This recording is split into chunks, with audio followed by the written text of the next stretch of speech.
Welcome, everybody, to the American Space Museum. I'm Marquette. We're so glad you're with us to stay curious today.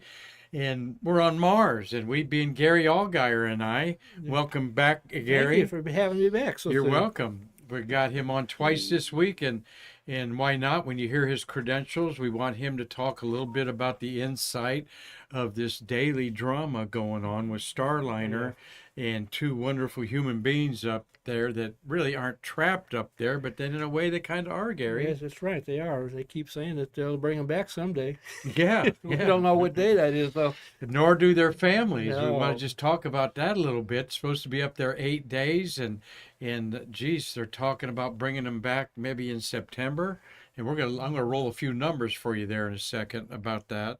But yeah, Gary and I are on Mars. Subliminal faux pas there because I miss my buddy Marty, but he sent me that picture yesterday.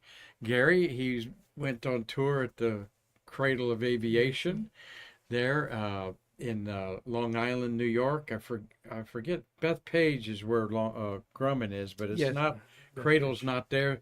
One of you fine listeners will chime in on that, and you'll have to get the questions for me, Logan, because I did not bring my smart tablet in. Logan Cope is running our board. He's an intern at Eastern Florida State College, and I'm a little frazzled because I've been up and down the roads to Merritt Island and back at a Museums of Brevard meeting where we had like 13 of our 20 museum directors there talking about basically how we can't get our grants until Yeah. after the election's over and even don't even apply for them. But anyway, so busy doing my community liaisoning stuff here, but I was going to talk about Mars because this is the 12th anniversary of the fabulous SUV sized rover Curiosity being on the surface. Perseverance, that gets all the love lately, has only been on in its third year. So we're going to get into Gary's going to talk about docking mechanisms in a very detailed way. We have one in our case that we hope to get out, but we didn't have the key to it, Yeah. and Nick's not around to open it. So, but we got some pictures lined up there. So Gary can kind of explain to you some of the technical stuff going on that you all want to know about and stay curious about. So, thank you all for watching today. And we've got, yeah, there's Sally Ride outside the Cradle of Aviation. And every picture tells a story, but you know what? It doesn't tell the temperature of the air there. Marty was complaining it was 57. Oh, really? Yeah. Oh, come bring some of that down here. Yeah, that's what we all said when he told Anita Yeah. Truex, our office manager, me that. And but he's going, I don't have a coat. I don't have anything to wear up Yeah, there. that's it hurts when He's cold as you you don't guys can prepare be for there. it. So Marty's going to do he'll be back Thursday next week, a week from today. And he and I will do a show on his trip to this wonderful museum. And then I'm going to go on vacation and be off Friday and Monday and probably Tuesday and come back Wednesday. So getting our little vacations in while we can and still stay curious going. So we'll get to that slide there. But you are back and forth between your vacation home up in northern Georgia. What town's that in? Well, we're close to Blairsville, Georgia. Blairsville. Yep. Okay.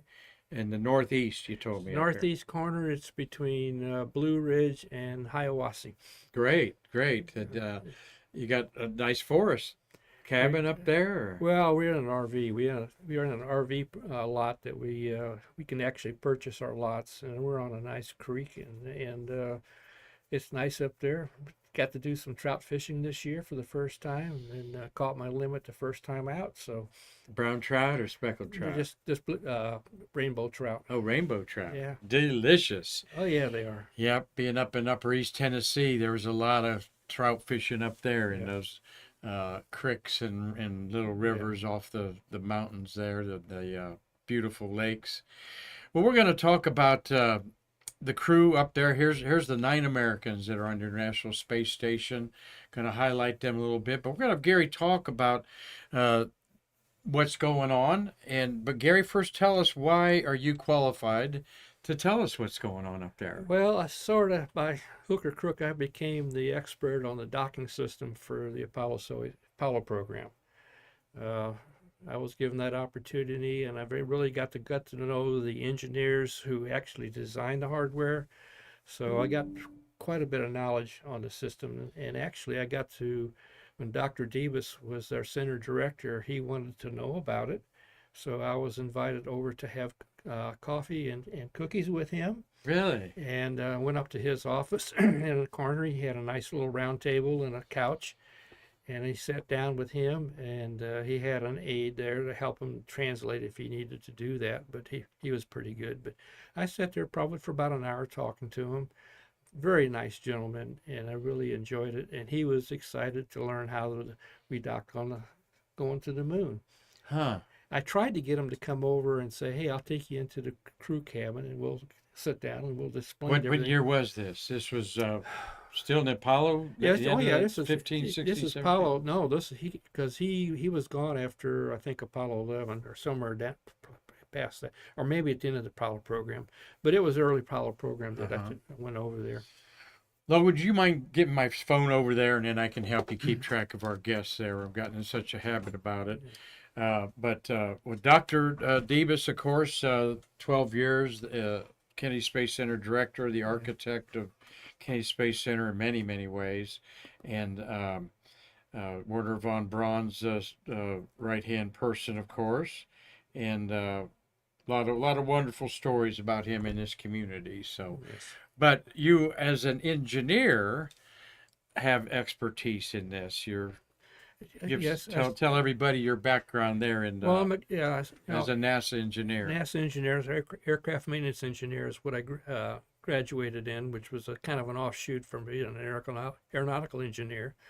And so I kind of was able to start working on the docking systems, and I just kind of gleamed onto it. And every opportunity I got to go out to California and talk to the engineers out there, Earl Homan and George Campbell, I did. And from there, I went into when we did a Apollo-Soyuz test project, is the docking system we had to come up with so that we could actually dock to each other. The Russians used a different complete system than we did, and they were incompatible. So Earl and George and the NASA subsystem manager, Bob White, they all got together with the Russians and came up with this new system, which is still used today. We're going to look at the International Space Station and who's docked there, and give you an idea of what needs to be done. I'm popping up here our American Space Museum, and there we are. All right. So let me mute it there, and as that circle is spinning, I'd like to have all the time back I've watched the circle spin around on a computer. Yes. We've got Dave Stange saying hello to everyone on Thursday. Say hi to Mia. Mia is his little granddaughter. Oh, hi, Mia. She's watching today. How old is she? I believe she's around a 1-year-old. 1 year old. Oh, Yeah, congratulations. she's there with Grandpa. Dean Babcock will probably have a question for you there. Gary Gerald. Hello, Gary. Carlton Bailey. Hello to you. And Mark Thiel, Will just made it in. You're good, Mark, and you can always watch the replays anytime on YouTube. Dean Babcock says Blairsville, home of Chase Elliott, I believe. No, that's not quite. That's he's Dawsonville. Dawsonville, yes. Dawsonville's the Elliott family. And there. the pool hall. I've been to the pool hall and seen his famous tire. When he won the $1 million for yes, right, absolutely. It's changed to the well, it's not a bar, but it's chained there, and they do blow the horn every time he won. And I guess when his son wins now, they blow the horn. Or a siren, rather. Is that right? Yeah. That's cool. Yeah, the Elliott family. Up in that neck of the woods, though, Dean, for sure. And Steve Jokums says hello to everybody and reminds us it was sad to hear about astronaut John McBride passing away yesterday at age 80. And I've had a pretty busy day here that I didn't put a slide up there about John, but we certainly put a lot of stuff up there on Facebook yesterday when we heard about it. Yes, Logan, you were pointing out. I could hear the audio. Oh, okay. Thank you there. You could hear the audio on my phone there. That But was yeah, mine. Steve Jokums, thank you for reminding us about. I'm going to I will talk about John McBride tomorrow.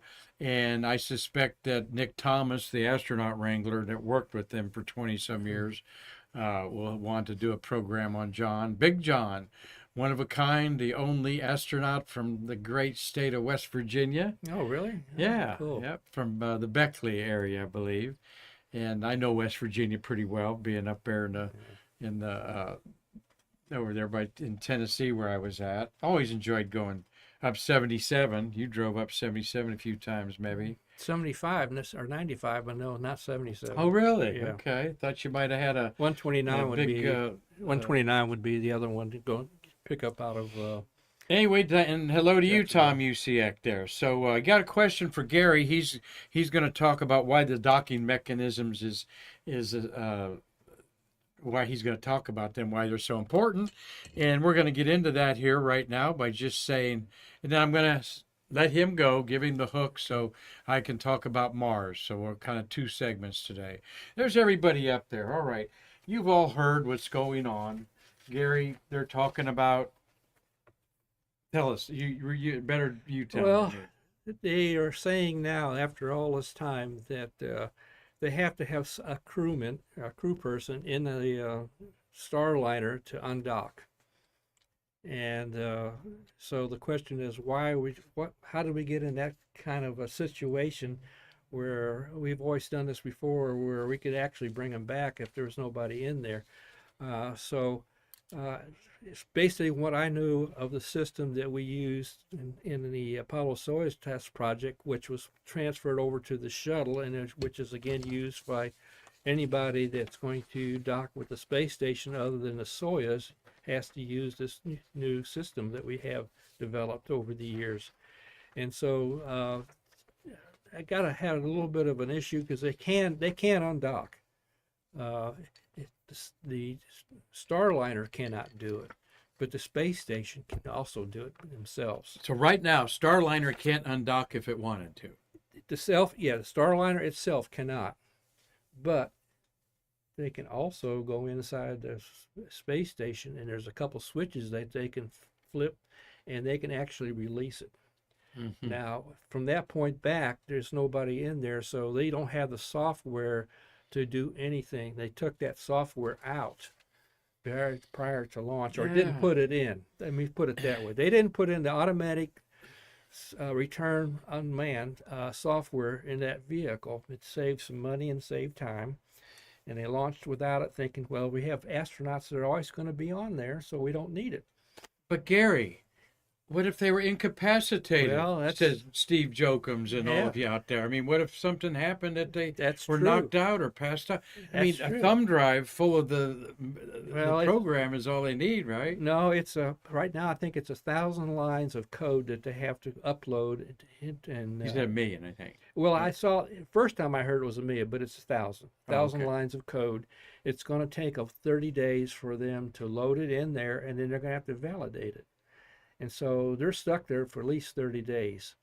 Now, if there's an emergency, supposedly they can still come back down, but that's neither here nor there, I guess. If I was asked, I'd still be. Well, they're real saying worried. in an Yeah. emergency they come back down. Yeah. So what makes this not an emergency?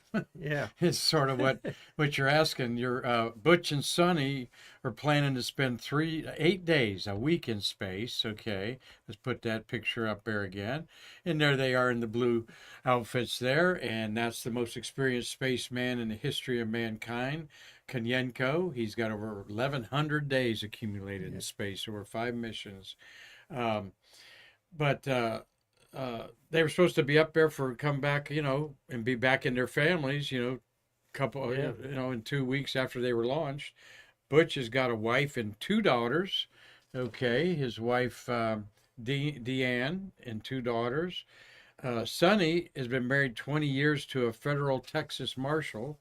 I guess I should say Texas federal marshal there for 20 years. And guess what? September 19th is her birthday. Oh my. she will definitely spend her 59th birthday in space. Yeah. All right. They've already been up there. Let me get my little cheat sheets here. When did I do this? June 5th is when they were launched. Okay. So August 5th here, they just completed 60 days up there in space. All right. And the conjecture is that they might stay up and get the Boeing capsule off of there, bring up Crew 9, which is two people Yeah. of the four, and let them work the Crew 9 Expedition 72 mission Oh, and okay. come back in September. Yeah. If they did that, from launch to landing, June to September, each of them would have had 238 days in space. All right. And that puts Sonny over 600 days in space Yeah. total, and Butch almost 500. And do you know if they sent them up clothes or not? Well, I don't know. I'd like to see the manifest of the Cygnus that Yeah. docked 2 days Because ago. they left all their extra clothes Yeah. and food. They had to offload that so that they could put a pump for the bathroom, I think, on the space station. They had to make room for that. So They needed a new pump on the bathroom on the space I station. think it's a pump for the bathroom or something for the bathroom that they have to replace. So they offloaded all their clothes, and they had some special food that they were going to take, and so those are they're on their own now. Yeah. Well, that would mean there'd be another Yeah. cargo ship about every Well, 3 months. unless they send put one some out. in this one that's sent out. And you know what? Did I not put that slide in? Yeah, I did. Yeah, here I put this slide in there. We've got a comment, Logan. Steve Jokums is saying, as commercially accessible spacecraft, both Dragon and Starliner are supposed to be able to fly, dock, undock, and re-enter I can't read that. Anonymously. Starliner did that twice on 2 OFTs. Mm-hmm. Yeah, and what the heck? Exactly. Well, Starliner has, since it got back, it has had some modifications done to it. And again, they just decided not to put that software in there that would give them that capability to automatically land without anybody in there. Or we had a Yeah, incapacitated but astronaut. that is just It's- scratching the heads there Yeah. of why that would go on. Nick Sedler's joined us, and he says shame on Boeing. And Doug Forrest is with us, and thank you, Doug. And Tom Celentano, he also mourns John McBride. I'll talk some about him and share a cool story he told me about being welcomed to the astronaut corps by John Young. Okay. He said at John Young's wake. Celentano says a very nice guy, and boy, that's an understatement there. Over 20 years, the face of Kennedy Space Center Visitors Complex. Gary, I watched morning news like we all do, at least an hour cycle of it. I didn't see anybody mention John McBride passing away. They were all about the Starliner on the cycle of news there. So, you got any questions for Gary? We'll chime in there, but I just want to set the stage here. There is the Dragon up above. Starliner is below. How ironic is it that Dragon windows look down on the Starliner pictures were taken? I meant to pull this stat off, but I'm going to paraphrase it, okay? Gary, NASA gave Boeing a little over $4 billion to develop Starliner. That's right. They gave SpaceX a little over $3 billion, a billion less than Boeing, to develop their. And 13 times Starliner has taken human beings to space and safely back. Dragon, I mean, the Dragon. SpaceX won the bet. I thought Boeing was going to definitely be first, but they were paid $1 billion more, and yet they are 3 years behind what they've done with the Dragon. It's a shame, but that's just what the company has become. A big company like that, and it's not just to them. You know, look at Artemis and look at what's going on there. It just cost overruns, not being able to probably make good decisions by people that really should be, excuse me, no Rocco Patrons, no Yeah. Debuses and stuff like that, no Bob Seeks and Charlie Mars, George Page. George Page, definitely George Page. We're talking flight directors, test conductors. You got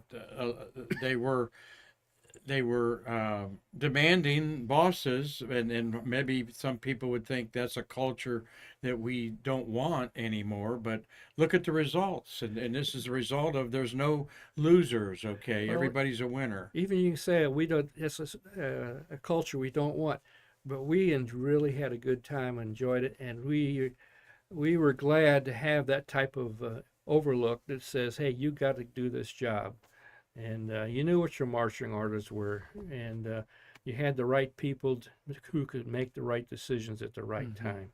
Well, people around you know who's goofing off and who's Oh yeah. who's doing the right thing, right? Well, So- we had ways around that, but the main thing is having people. If you went into a meeting, you want somebody that knows how to control that meeting, can make decisions. If you go into a meeting where you're going to let everybody have their own say, and who's ever got the loudest voice and the most persistent, that's what's going to happen. And that may not be the right thing to do.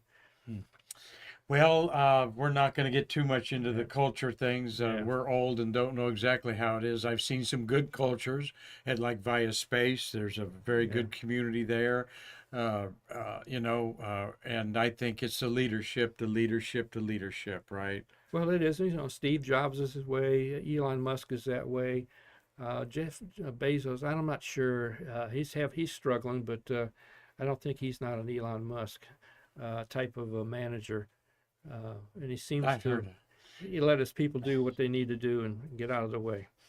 I'll share with you a story John Tribe told me about Boeing yesterday at a luncheon that I got to tell you off air. Okay. But they have some problems. I mean, not Boeing, Blue Origin. Blue Origin, yes. The big plant over there. Why aren't they launched that New Glenn yet? Well, they're in a way they're kind of trying to reinvent the wheel and not look back on the legacy guys like you. Yeah. And they've had a few little faux pas in the factory, I understand, that have to be recorrected. But Oh, really? Okay. yeah. It's a shame. all right, look what Crew Dragon is. Look where Starliner is, all right? Another crewed spacecraft by America can't dock anywhere else but there, apparently. But here is the Progress 87 and 88 well, we'll make that smaller. And there's a Soyuz MS-25 that took 3 people up. It'll take 3 people back in September. Including Tracy Dyson, who's will be in the middle couch with 2 Russians beside her.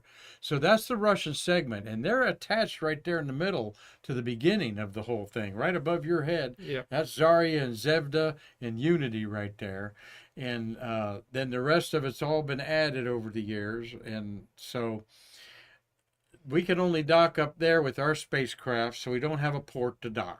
All right. Well, there's 2 docking ports that we can use for the Starliner and for the Dragon, and right now they're both being used. So we got to get the Starliner off there because Crew 9 has been delayed until September 20. No, late September.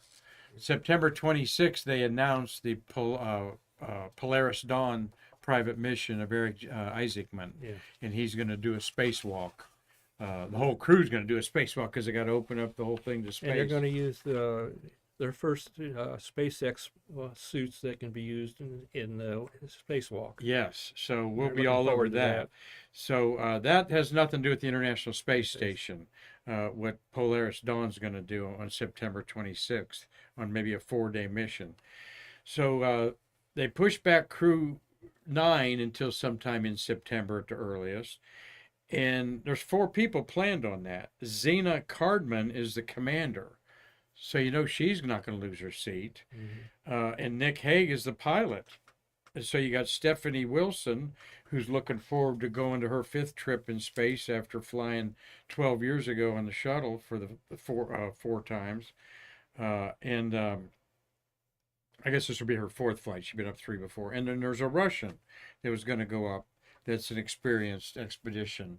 And no, he's a rookie. Okay, so yeah, you got Cardman, Zena Cardman, her first space flight. She's going to be the commander. Nick Hague. Maybe they'll be the only two to go up there empty and then bring them back.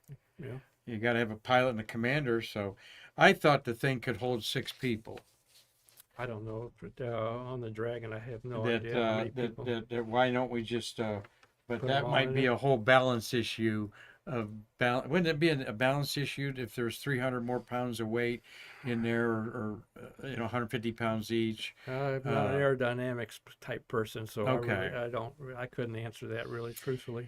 What Gary can answer is anything that doesn't have electrons or fluid flowing through it, right? Because Yeah, that's true. That's true. you're a structural engineer. All Yeah, right, we're the on there. lowest on the ranking of the. I wanted to set up folks here. We got some human beings up there. This is not a video game. They've got families that thought they would be back. Suni maybe had some plans for her 59th birthday with her family. She born in Euclid, Ohio, but considers Needham, Massachusetts to be her hometown. Her parents are Slovenians, and then Butch is from Murfreesboro, Tennessee. His birthday's December 29th. So he's 61. Hopefully he won't be blowing any candles out and for his birthday that late up there. But, space, Gary, has claimed the lives of people. And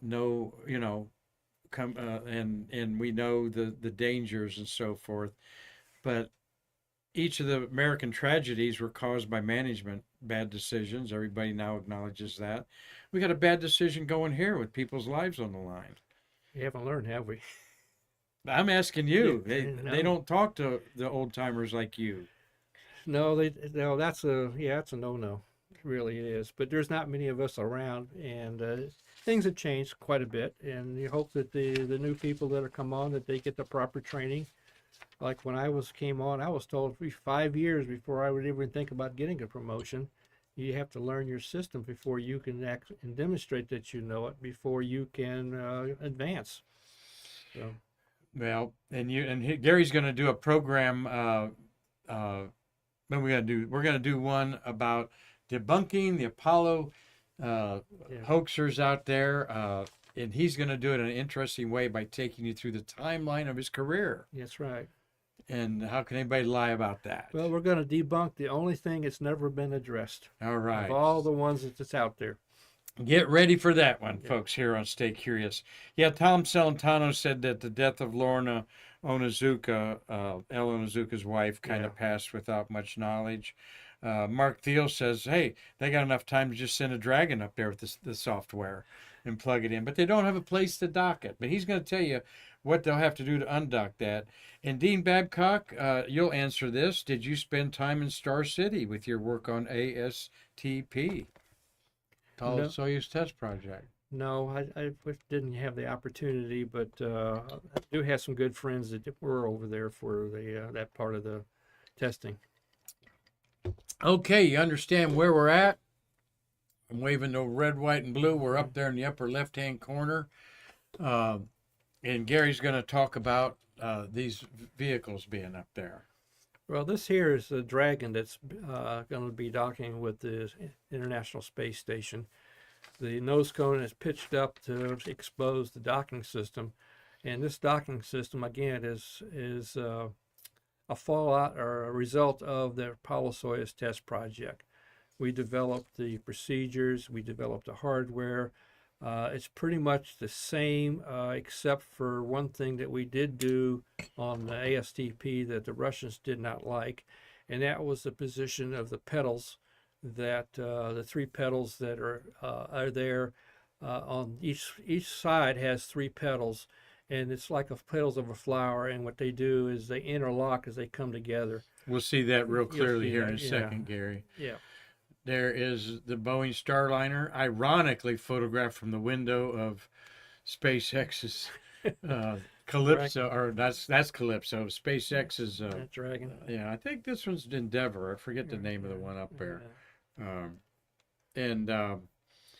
And this is the Soyuz spacecraft, a photograph apparently taken the last couple days against a green aurora. What a cool that's a good picture. image that is Yeah. there on there. So, but the Soyuz docking system is not compatible with ours, correct? It is correct, yes.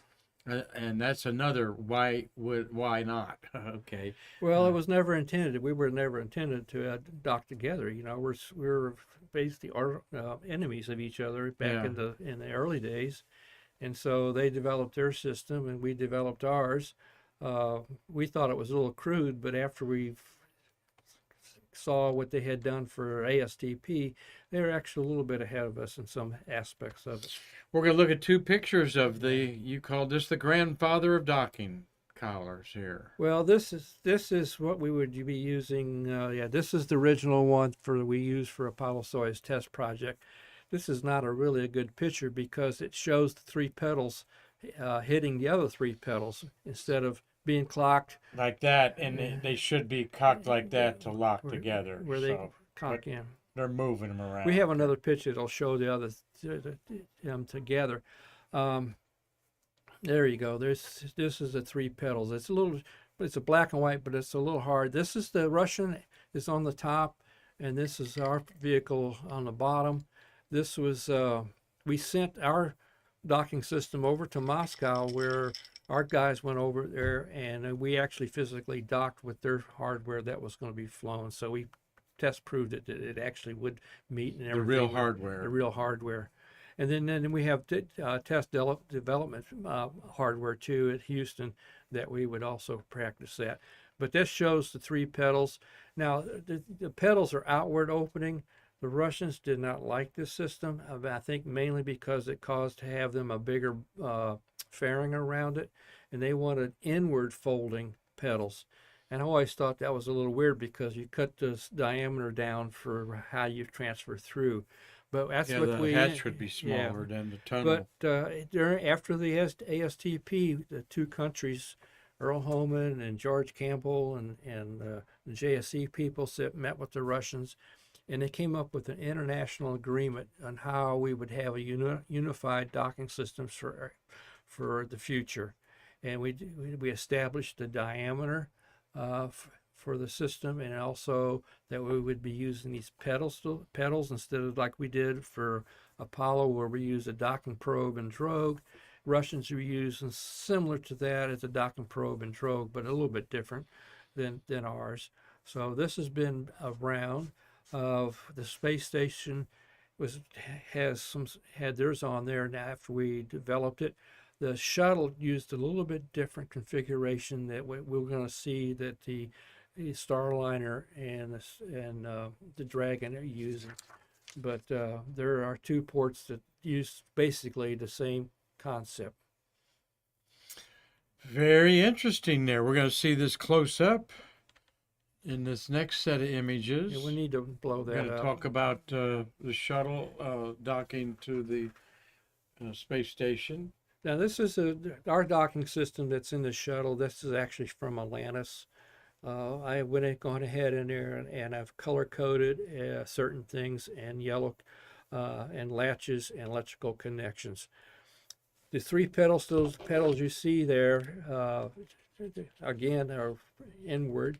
They're on a separate ring that is extended out, maybe 12 to 15 inches when they get ready to dock. And what happens is the first thing it's engaged is you'll see on the pedal there's a yellow circle. That is a capture latch.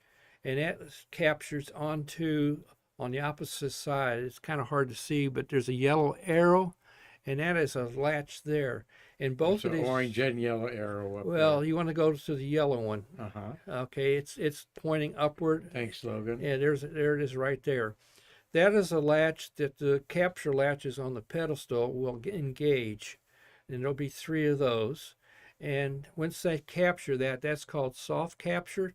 Once they get that indication that they've engaged it, then they will go ahead and retract the ring backwards into the main structure over there. So the yellow circle there, that's a goes capture backwards latch. towards us. It stays locked onto that other latch, And when we pull the whole ring back down, we retract that ring, then once we mate the surface, you'll see there's two O-rings that are running around the circumference. Mm-hmm. That's your pressure seal. And once they mate, what we have is 10 pairs Right there, I'm touching them. You're Right there, the touching- two O-rings Yeah. there. and we have 10 pairs of we call latches.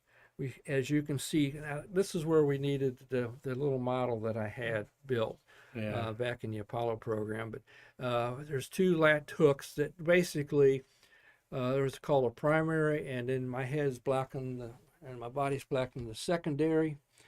And what happens is once they make contact, the primary latch is activated, and on the other side is a matching pair, except they're the opposite. So the primary hook will engage a secondary hook.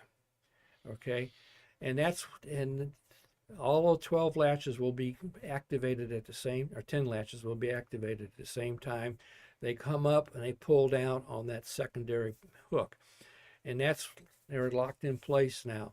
To unlock the latch, they can actually operate the primary hook to back off that secondary hook that's on the space station side. If it failed to unlock from that, they can actuate the secondary latch on the space station side, and that will release from the primary. So they can actually release itself from the space station. In Apollo, I don't know if this is on this one here, if that still failed, we had a third way to unlock it. We could take and operate the secondary latch, and as it went through its cycle, it's not going to engage in anything. It would kick the primary latch open. So we had 3 safety valves, ways to undock from where we were docked to the Soyuz or to the space station. The red arrow here that you see is a device. It's a spring-loaded plunger that as the two surfaces come together, it compresses right there. And right next to that is an electrical connection. That's the male side of it. And it will push it up into a female connection on the space station. Now, if you go over to the right of my head, F right there, here, Logan. The this square. is the female version side of it. So on the space station, there would be a male also, and when that has a plunger, and when two surfaces come together, it will push that down and mate, and that's your electrical connection between the two vehicles. Okay. Interesting. And then you have some guide pins, which are the blue. There's one that's a pin that sticks up, and then you have a receptacle on the opposite side. So that's your final firm alignment of the vehicles together. Again, if you want to release, all you have to do on the space station side is activate the secondary latch that it's engaged to, and then you can undock. And those two little thrusters will be enough to push them apart. Now from there, they probably need somebody in there, since there's nobody, and they don't have the automatic guidance system, and they're going to have somebody in their program to actually fly it back. And we can release it, but the problem is they really don't want to do that because it'll be sitting out there, and maybe a year later it'll come back around and they may crash into each other. So there's a concern for that. Hope everybody's enjoying this. Steve Jokum says the Crew 8 flew up Dragon Endeavor with an OUR, of course. Nick Sedler can't wait for you to do the Apollo hoaxing, debunking them in a way that no one ever has before. So we'll look forward to that down the line. Thank you all for watching today. And we're going to look at the real deal here as we're. This is the one that's up there right now that we can't undock. This is the Starliner. In the center, there is a target that the crew on the space station can look at that target, and it also has a camera there so that the crew in the Dragon are looking at a target on the space station, and that's what guides them in. You can see the dash lines around the circumference. Those are the 10 latches The electrical connections are different than what we used on for the shuttle, and so the shuttle port that we used to dock with back when we docked with the space station could not be used for this because of the electrical connections would not be the same. But Right. Is basically this everything one else. here? I think that's an electrical Yeah, connection it's there. electrical. Actually, the one there, it's right up there above my head. There we go. Okay. That little Yeah. right there. Yeah. That's electrical connection, and there's another one on the other side. One would be the male, one would be the female connection. I believe that's what that is. It's a little more simpler. The guide pedals are on the it's different from what it is on the Dragon. Dragon, they're solid pieces of metal, just like it was on the space station, meaning on the shuttle. But these have been cut out for lightweight, but they still have the capture latch in them. Now they also, if the capture latch doesn't release, you can also release it. There are the other sides, that latch that didn't engage is also capable of being released. Okay. And of course, part of this comes out and stowed away when they're docked, the center portion. They'll take there's a hatch, it's in there. That's actually on the hatch. And then they'll take the hatch out and then they can transfer from one vehicle to the other. Excellent there. Yeah, Doug Forrest, thank you. Logan's got a good question here. For docking, how do they align the roll angle of the spaceship to ensure that the different components of the docking ring are properly aligned? Well, that's what the three pedals do. The three pedals do the course alignment, these three right here. And then the blue guide pins are the final. As they come down, they have to go into a hole, and the hole is tapered. On the left-hand side, there is the hole. It doesn't show up very well. Well, here. of course, they have to fly it at the proper angle. They and fly that's what it the properly. bullseye's all That's what the about. target's for. The target is to go in. We used COASs in the Apollo program. It had crosshairs on it. And this is why we did the docking test in its altitude chambers, was to make sure that the alignments were proper, and that the target that they would look at through the COAS, the commander would look at, that it would be already adjusted for when he was on orbit. So Right. he could bring it right in. And then, I don't know, on Apollo, there was a painted section on the ring. It was black with a bunch of vertical lines on that. And it had a pointer on the lunar module side. And that's also, if they were off a little bit, they could measure that measurement and they could throw that into the computers so that they knew exactly the configuration that they had. We're looking at the Dragon docking mechanism now. Make that bigger there, Logan. Yeah. We So- took a couple of different pictures of this for Gary to Yeah. elaborate on. There's So you can that. We'll go there, Yeah. there, and there. So, But the main thing is the soft dock here is the ring has been extended on that previous picture that you just had there. The ring has been extended, and that's what will engage the space station first. And once it gets contact, then they will electrically activate some motors that will pull it and bring it together. And that will bring the two together. And once they make physical contact between the mating surfaces, then they'll operate the primary latches, which is called a hard dock. and the electrical connections and so forth. It's Any automatic. fluid transferred? I don't know. I don't think there's any fluid transfers in that. Just basically stuff for charging batteries mainly would be the primary source of electrical current that goes through there. Right. So the Starliner's batteries will be recharged They can by be the recharged ISS solar yeah, panels Yeah. essentially up there. So, It's like in Apollo, we used the command service module to keep the batteries up on the lunar module as they were, because they had a battery charger in the command module. did they? Yes, and I'll talk about that when we do 13. All But right. they did have a battery charger in there. Well, if you got any more questions for Gary, put them up there. We're going to end our portion with him here in just a minute. As we were saying before we went on air, this is a little bit of a drama being played out here, and Yeah. it's embarrassing and trauma because making that decision to take that automatic landing software out of the vehicle, or not putting it in, I guess it would be the better way to say it, because of the cost and the time. They just didn't do that. Now, as far as the cost, Boeing is paying for this entire flight because it's a redo of the flight that. Yeah. I mean, they're paying for this one, right? They're paying for out of this one. It's a cost plus contract, but on this one here, they are paying for it.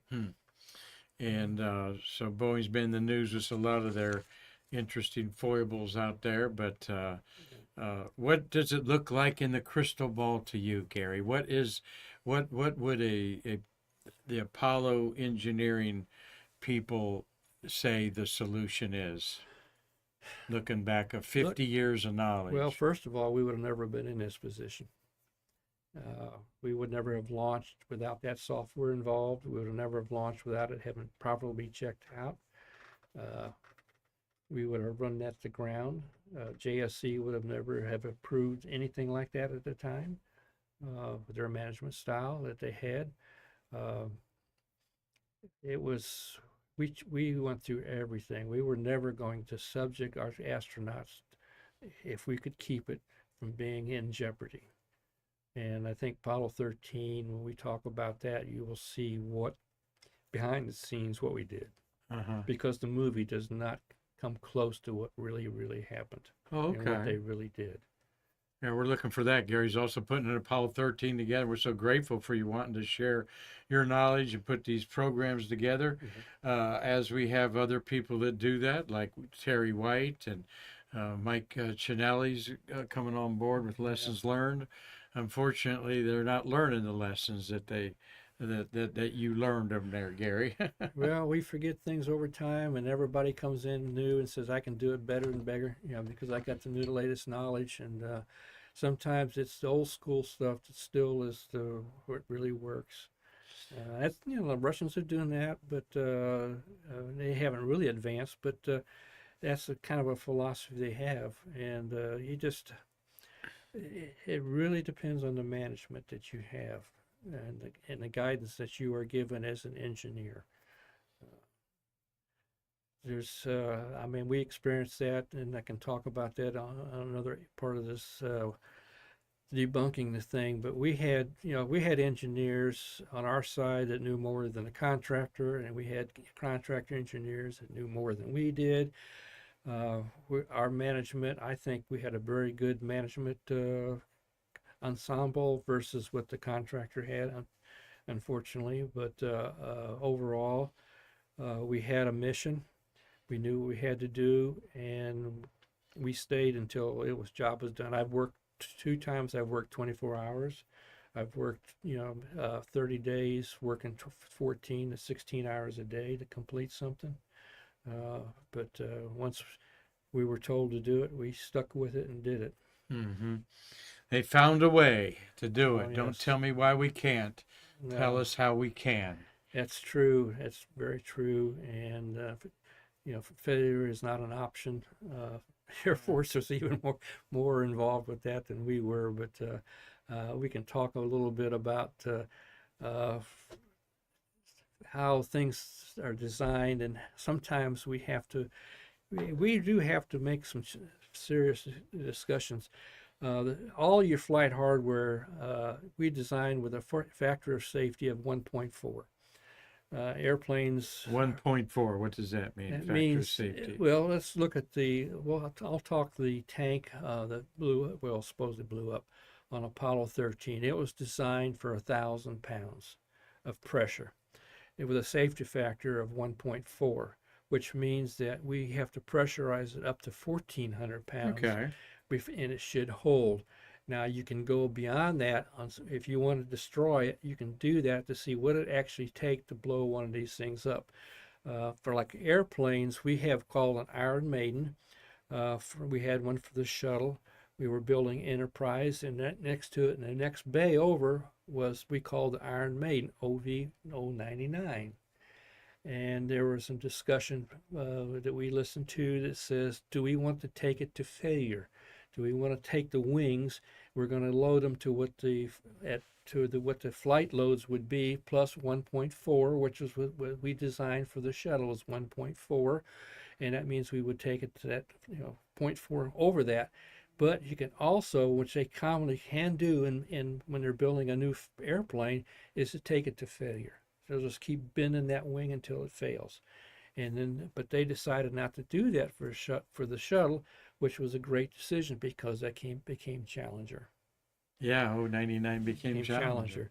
And I was out there for I had spent 30 days and 30 nights. I had 30 nights of third shift working on with Lockheed. They brought Lockheed specialists in to do the acoustic vibration testing, where they went in and they were doing some vibration testing. And what they're looking for is to find out what the natural frequency is of that vehicle, because we had to design things that were going to be put in there that could not have the same natural frequency, because if they had the same frequency as the shuttle, it would actually destroy the shuttle. Wow. Good stuff from Gary Allgire. I'm going to have you sit here, Gary. We've Okay. almost killed 50 minutes here, and I'm going to go through my Mars thing pretty quickly here. But to put a button on this, who would have thunk that one man's company would hold all the cards to America's crewed space program, that being Elon Musk and SpaceX? He must be sitting there just happy as can be. Well, yeah, he is. He was what NASA wanted to happen. He came along and did exactly what they wanted. They wanted to have somebody come in here building some rockets that could be really reliable, and we didn't get in the way with them. And you're on your own. You got to use your own money, basically. And he was a very smart, ingenious man, just like Steve Jobs with the phones. Mm-hmm. The question will be Computers. is when sometime down the road, Elon Musk is not going to be there. So whoever takes over, would they be able to keep that kind of style going? Because Apple is really not I don't think is innovative as it was under Steve Jobs. Okay. And Samsung, in a way, has kind of overlapped them with all the stuff that they have come up with. You may not like the system, but they have been very ingenious in coming up with folding phones and flip phones. They were the ones that came up with the larger phones. And so they innovated more than Apple did.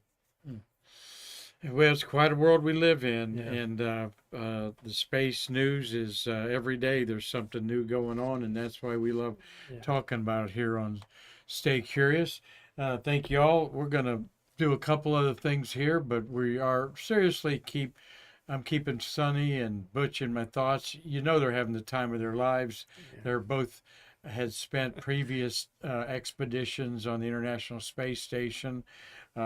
Very experienced space travelers, and a big bonus to them.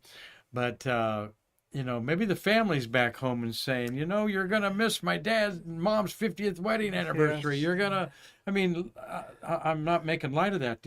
I'm humanizing But this. that's what they signed up for, and it's hard. And sometimes the astronauts, that's why they leave the service, because it is such a hard thing on their families. Yeah.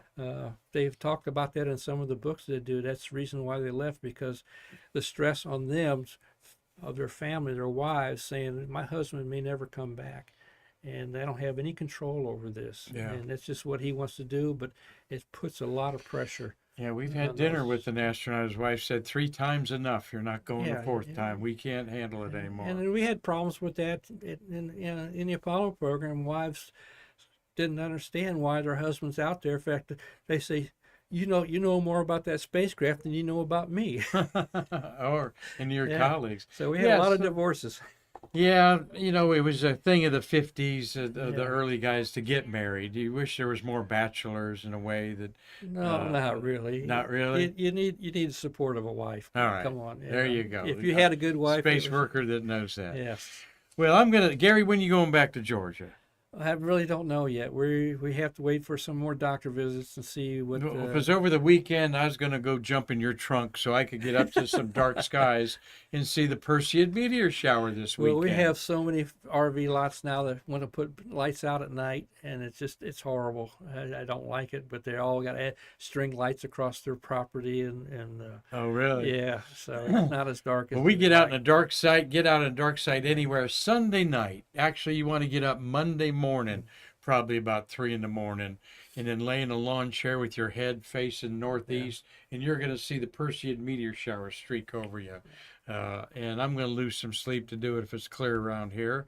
There's an all sky camera of showing you.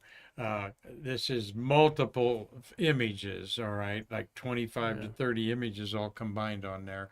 But they come from a vector called Perseus constellation. That's why we call them the Perseids. And Matt Harbison, great friend of mine in Chattanooga, does excellent work like this. So go out and see some shooting stars, Gary, and make a little wish. It's where I'm envious of the people out west because they have such clear skies out there, and you see the Milky Way like you've never seen the Milky Way. It's unbelievable. It's worth a trip out there just to see the Milky Way. Yes, we got Tom Colbert was saying if they only launched 2 to Crew 9, who would it be? And great question, Tom. That would be the commander, who's a rookie, Zena Cardman, and Nick Hague, NASA astronaut. It should be his 3rd flight. Nick was also on an aborted Soyuz flight, so if that happens, you'll go, gee, nothing's normal in The commander and the pilot are not. You got to have them. Everybody else, you can sacrifice them. Absolutely, off the seat. They've gone through. Cliff Watson's joining us for his brekkie. Thank you, Cliff, in Pomona, Australia, on a Friday morning. Tom Colbert says another great show, and that's because of great guests like Gary. We had a good guest yesterday, Mike Mongo, an educator who wants teenagers to go to space. And but Mike is all, we mentioned Elon Musk, and Musk is going to put 100 people on that Starship and put them that's somewhere. Yeah, that's going to be something. I don't know. Strap yourself in there, but you got to have a really good, reliable launches before I would ever get in there with 100 people. There you go. And have a good well, let's look a little bit about that's 10-year anniversary, but it's really the 12th of this rover, the size of your neighbor's or yours SUV automobile, weighed a couple tons, dropped on the surface of Mars in this illustration by a sky crane. And 12 years ago is when this happened. A very ingenious way to take go into the Martian atmosphere. The previous way was, we landed directly with the Viking landers, like the Apollo lunar module landed in 1976. Then we put Opportunity and Spirit in a big old bag, a medicine ball. Yeah, a bunch of balloons. And bounced them on there, and that worked just fine. And then twice we've done this. 2.5 years ago, we did the other rover, Perseverance, like this. But wow, what a concept that you would have on the top, the drone, if you will, that these rovers cradled under, and as it's hovering down in these actual pictures, there is a part of the reentry with the slowing down to the chute there. This is looking at the rover, and this is looking up from the rover at the sky crane, they called it there on the left. You see the exhaust of the sky crane as it was just about to fire again, and they crashed it on purpose. And here's touchdown going on there. But the rope, and you got telemetry cable in between the two going on there, and it just set it down on the surface. The reason they did that is they didn't want the exhaust from the rocket's engines to disturb the surface, so they could get a really clean. There, we're good, and they did. That's one. Yeah. The tether rope they bought there, just off the shelf at Walmart. Really? The Jet Propulsion Lab guys said, yeah. They just went to the local Walmart and they tested it, and it was fine. You'd think it'd be something special, but I read it was. So. I read it was. In Apollo, it sure would have. So, if you want to just do some surfing on the internet, go to JPL Mars or just do the Mars rovers, or there's a whole site for the both sets. The Mars excursion rovers are what the Opportunity and Spirit were. One lasted 12 years, the other 6 years. They were guaranteed to last 90 days. All right, and actually the lifespan of these is guaranteed to be like 5 years, but they always outlive it. But this looks like Southwest Arizona or New Mexico. It sure does. And there's a couple fan shots of Curiosity. It landed in a place that we know was water at one time, and now you see in the background striated layers of rock. You can only get that by sedimentary rock laying on top of each other over epochs of time, millions of years. Of course, China has put a rover on the moon. It's not active anymore, but there's the selfie it took of itself. It actually set down a camera and then backed off to get this selfie. There's its lander there. And they've not done much on China, has not done much on Mars in the last 5 years. They focused on the moon. There was the Chinese rover, the way it landed and went down. This is that I think is a picture I threw in there of the Phoenix. Insight. This is Insight. That is no more. To give you an idea, there's a lot over. We've put 2, 4, 6, I think 7 spacecraft landed successfully on there. And no Russians. You know why? Well, because they've all crashed.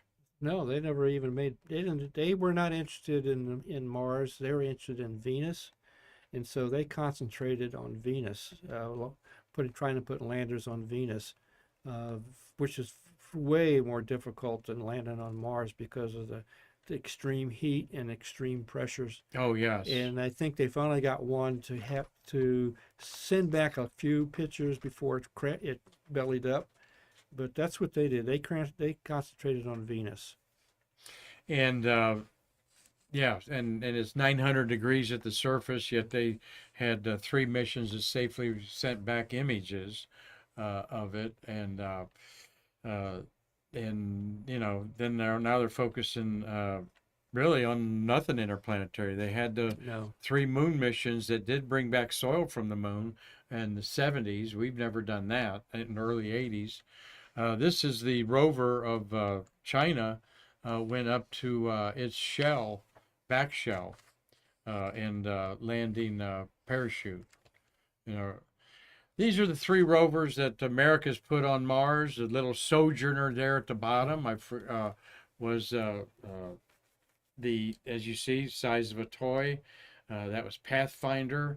That was at the beginning of the internet in like 1996, I believe. Mm-hmm. And I remember getting AOL just for that purpose, to see this going on. Still open up a junk drawer and find an AOL disc once in a while. Oh, really? CD, yeah. Online. I got to clean the house. But there's this, let me go back here. And Sojourner, an Opportunity, Spirit and Opportunity are on the left. They outperformed. And then, of course, you got your SUV-sized Curiosity that landed 12 years ago, and its twin. And the twin, Perseverance, has some extra things on it, including a grinding disc and ability to pick up rocks or soil samples, put them in a test tube size device, leave it on the surface of the moon. Mm-hmm. Yet we've now have on the drawing board anymore that vehicle to bring it back from Mars. Yeah. And they say it's going to cost $10 billion. And if I was China, I would build a helicopter and go grab them. Well, we didn't put a helicopter. We did put a helicopter on Mars. Ingenuity, on Perseverance. That was another difference there between the two. I like looking at the wheels, how they've evolved on the 3 rovers. Okay, the 2 Viking landers they were not mobile at all. And they did something though. They picked up soil, put it in an incubator, put an eyedropper of water on it and heated it up to see what happened. Because if there was microbes in there, they would heat up and release their carbon dioxide, even if they were dead, into the trap. And it did. Oh, okay. But they said it was a false positive, a chemical reaction, and not a biological one. Oh, really? But there's still some people that doubt that. Okay. However, we've never flown again on Mars such a test, such an incubator on there. We've done spectroscopy, they've done, you know, other X-ray imaging maybe, and some other things. But so anyway, these wheels on Curiosity and Opportunity and Perseverance get damaged on the surface, rolling over rocks and stuff. In fact, Curiosity has several of them that are chewed up. A couple of the motors have gone out on their motors. Just Mars is very dusty, very fine talcum powder type dust. They had to design the joints and things like that for that. Yeah. There's some technical stuff for a structural engineer there. Yeah. It's also said that the chevron features of the wheels of Perseverance would put out the letters JPL, Jet Propulsion Lab. Oh, I can't see it on this I wheel, can't see it on that wheel. but they may have done it on one wheel and not the others too, just as a Kilroy was here type of thing. The way they're angled is very important because they can either be self-cleaning or they can be clogging, depending on which way it's rolling. But that's designed to self-clean the wheels with the pattern that's on there. Here's where Curiosity landed in Gale Crater. Okay, the ellipse right off Gary there is where it landed. And it has made it all the way up at the top almost. And it takes some panorama. It went up about, what do you see there, 18,000 feet elevation change. That's 3 miles, folks.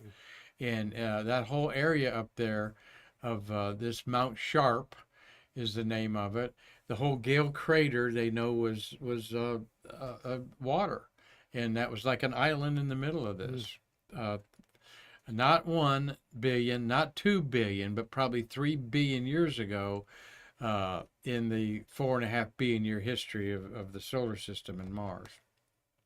So you get vistas like this, just breathtaking. I was saying, go to some of these sites, just enjoy looking at the pictures. You own them as an American taxpayer, so you can do anything you want with them. But if that doesn't look like there was water in a striated layer, like an ocean there, by golly, then slap me on the side of the head, Gary, because it sure looks like. Well, in the old days, I thought there were canals. You know. Yeah, absolutely. There. Just some more vistas from Curiosity, where it's at around Mount Sharp there. Logan's handed me our wonderful list of watchers today. Cliff Watson says he's got a friend or two at Rocket Lab. Weather's pretty bad, he said, in the summertime. And or wintertime. Cliff Watson's down in Pomona, Australia, and we forget that it's pretty wintry there, but the Milky Way, he says, is spectacular with all the cold weather there. So thanks for watching, Tom Colbert and Cliff Watson, Doug Forrest, Nick Sedler, William Whiting, Steve Jokums, Tom Usiak, Mark Thiel, Mark Usiak, Tom Celentano, Carlton Bailey, Dean Babcock, Gary Gerald, and Dave Stange with his granddaughter Mia there. Bye, Mia. Hope be good to Grandpa there. Mia. As we've had fun sharing with you what Gary knows about the Starliner situation and the beautiful vistas here of Mars that look like I don't know, looks like Clint Eastwood's ready to ride on a horse around the corner here. And thank you, Marty, for sending that picture of the Cradle of Aviation where you're enjoying a vacation. So tomorrow we'll recap some of the memories of John McBride, let you know exactly what kind of an astronaut he was.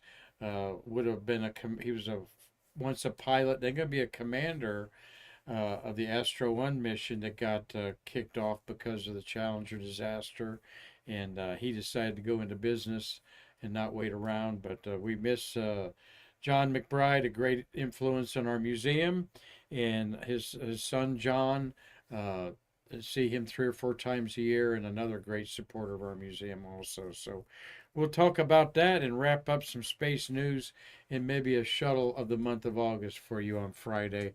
Thank you, Gary, You're for welcome. giving us your knowledge on there. He's working on some great programs that you're not going to want to miss.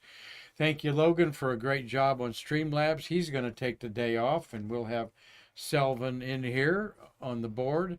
So that feels so good to my heart that we got other people that can do this, and I don't have to do it myself. So Yeah. until next time, that's being tomorrow, everybody. Thank you for watching Stay Curious. I'm Marquette, and Gary and I can't wait to see you in our museum to bridge the space between us.